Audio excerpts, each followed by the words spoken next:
3000 लोकसंख्या असून प्रत्येक घराला 8 दिवसांनी जर 1 बॅरेल पाणी पुरवायचं म्हणलं तर कसं काय पुरवायचं? जनावरांचा चारा उपलब्ध नाही.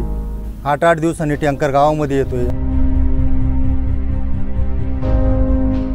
पावसाचं प्रमाण दिवसांदिवस कमी होत चाललेलं आहे. शिरूर तालुक्यात आमच्या जर उन्हाळ्यामध्ये टेम्परेचर जर पाहिलं तर आता जवळपास 43 किंवा 44 डिग्रीला जाऊन पोहोचलेलं आहे. आमच्या गावामध्ये जलसंधारणाची कामं केले. 2019मध्ये जूनमध्ये जो पाऊस झाला, पहिल्याच पावसामध्ये होडे भरले गेले, डॅम भरले गेला.